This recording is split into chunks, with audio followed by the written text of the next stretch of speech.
Welcome to the One Year Bible, August 7. The Old Testament reading, Ezra chapter 4, verse 24 through chapter 6, verse 22. So the work on the temple of God in Jerusalem had stopped, and it remained at a standstill until the second year of the reign of King Darius of Persia. At that time the prophets Haggai and Zechariah, son of Iddo, prophesied to the Jews in Judah and Jerusalem. They prophesied in the name of the God of Israel, who was over them. Zerubbabel, son of Shealtiel, and Jeshua, son of Jehozadak, responded by starting again to rebuild the temple of God in Jerusalem, and the prophets of God were with them and helped them. But Tattenai, governor of the province west of the Euphrates River, and Shethar-bozenai and their colleagues soon arrived in Jerusalem and asked, "Who gave you permission to rebuild this temple and restore this structure?" They also asked for the names of all the men working on the temple. But because their God was watching over them, the leaders of the Jews were not prevented from building until a report was sent to Darius, and he returned his decision. This is a copy of the letter that Tattenai, the governor, Shethar-bozenai, and the other officials of the province west of the Euphrates River sent to King Darius. To King Darius, greetings. The king should know that we went to the construction site of the temple of the great God in the province of Judah. It is being rebuilt with specially prepared stones, and timber is being laid in its walls. The work is going forward with great energy and success. We asked the leaders, "Who gave you permission to rebuild this temple and restore this structure?" And we demanded their names so that we could tell you who the leaders were. This was their answer: "We are the servants of the God of heaven and earth, and we are rebuilding the temple that was built here many years ago by a great king of Israel.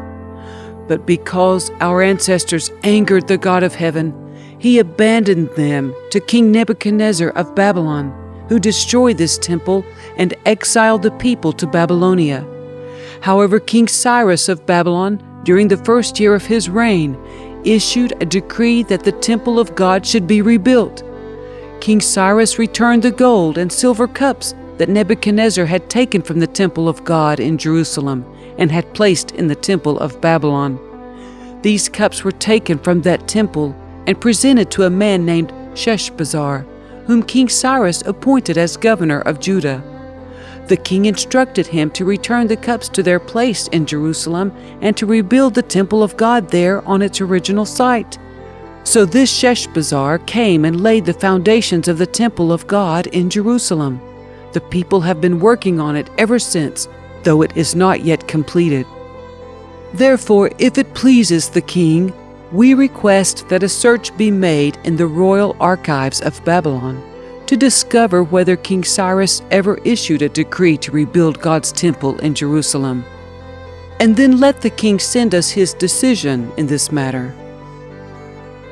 So King Darius issued orders that a search be made in the Babylonian archives, which were stored in the treasury.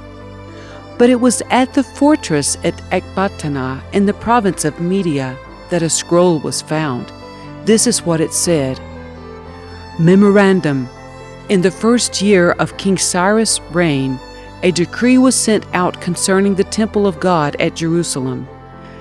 Let the temple be rebuilt on the site where Jews used to offer their sacrifices, using the original foundations. Its height will be 90 feet, and its width will be 90 feet. Every 3 layers of specially prepared stones will be topped by a layer of timber. All expenses will be paid by the royal treasury. Furthermore, the gold and silver cups, which were taken to Babylon by Nebuchadnezzar from the temple of God in Jerusalem, must be returned to Jerusalem and put back where they belong. Let them be taken back to the temple of God. So King Darius sent this message: Now therefore, Tattenai, governor of the province west of the Euphrates River, and Shethar-bozenai and your colleagues and other officials west of the Euphrates River, Stay away from there. Do not disturb the construction of the temple of God. Let it be rebuilt on its original site, and do not hinder the governor of Judah and the elders of the Jews in their work. Moreover, I hereby decree that you are to help these elders of the Jews as they rebuild this temple of God. You must pay the full construction costs without delay from my taxes collected in the province west of the Euphrates River, so that the work will not be interrupted.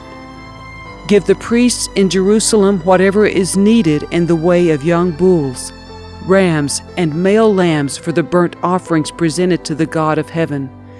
And without fail, provide them with as much wheat, salt, wine, and olive oil as they need each day. Then they will be able to offer acceptable sacrifices to the God of heaven and pray for the welfare of the king and his sons. Those who violate this decree in any way will have a beam pulled from their house. Then they will be lifted up and impaled on it, and their house will be reduced to a pile of rubble.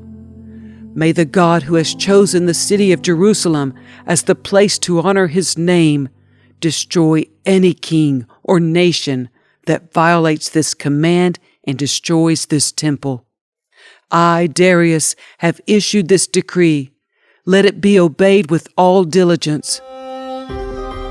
Tattenai, governor of the province west of the Euphrates River, and Shethar-bozenai and their colleagues complied at once with the command of King Darius.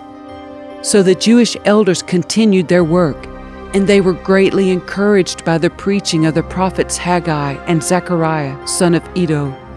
The temple was finally finished, as had been commanded by the God of Israel and decreed by Cyrus, Darius, and Artaxerxes, the kings of Persia. The temple was completed on March 12, during the 6th year of King Darius' reign. The temple of God was then dedicated with great joy by the people of Israel, the priests, the Levites, and the rest of the people who had returned from exile. During the dedication ceremony for the temple of God, 100 young bulls, 200 rams, and 400 male lambs were sacrificed, and 12 male goats were presented as a sin offering for the 12 tribes of Israel. Then the priests and Levites were divided into their various divisions to serve at the temple of God in Jerusalem, as prescribed in the book of Moses. On April 21, the returned exiles celebrated Passover. The priests and Levites had purified themselves and were ceremonially clean. So they slaughtered the Passover lamb for all the returned exiles, for their fellow priests, and for themselves. The Passover meal was eaten by the people of Israel who had returned from exile, and by the others in the land who had turned from their corrupt practices to worship the Lord, the God of Israel. Then they celebrated the festival of unleavened bread for 7 days. There was great joy throughout the land, because the Lord had caused the king of Assyria to be favorable to them, so that he helped them to rebuild the temple of God, the God of Israel.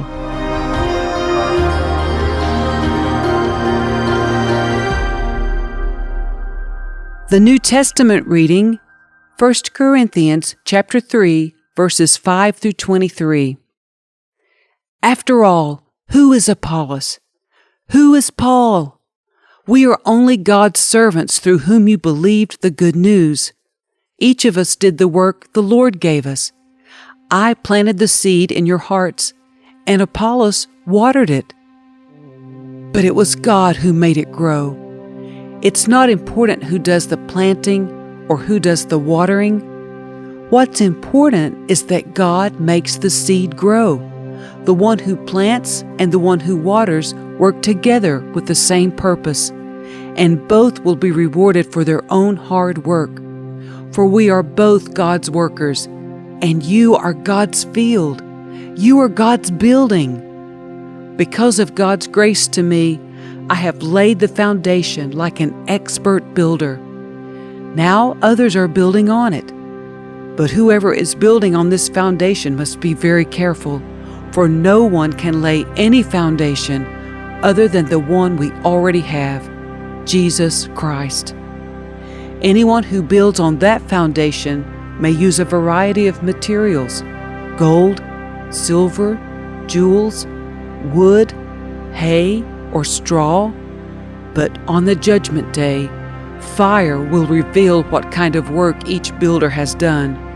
The fire will show if a person's work has any value. If the work survives, that builder will receive a reward. But if the work is burned up, the builder will suffer great loss. The builder will be saved, but like someone barely escaping through a wall of flames.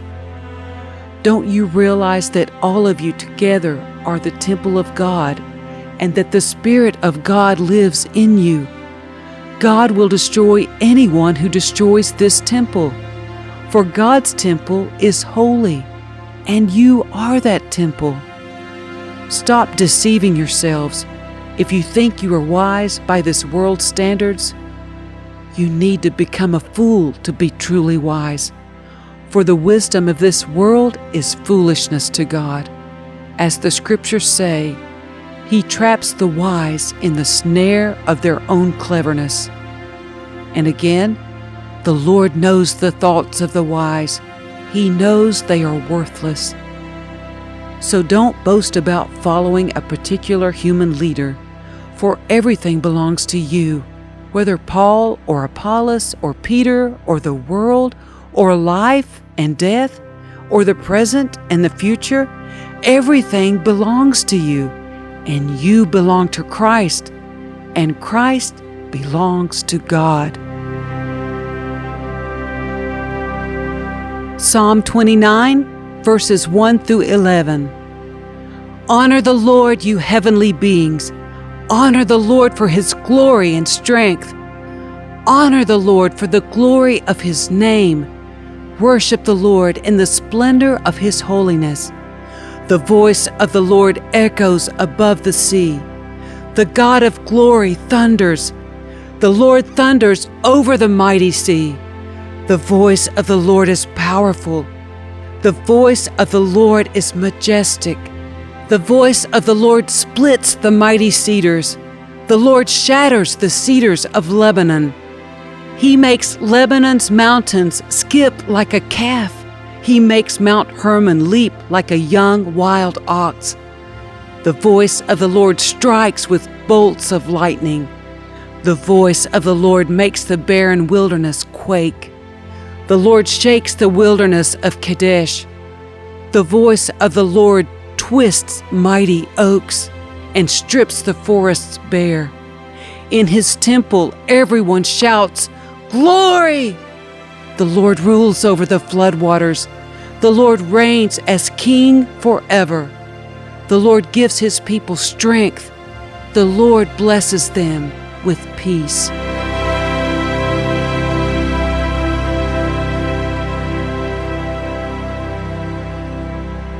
Proverbs 20, verses 26 and 27.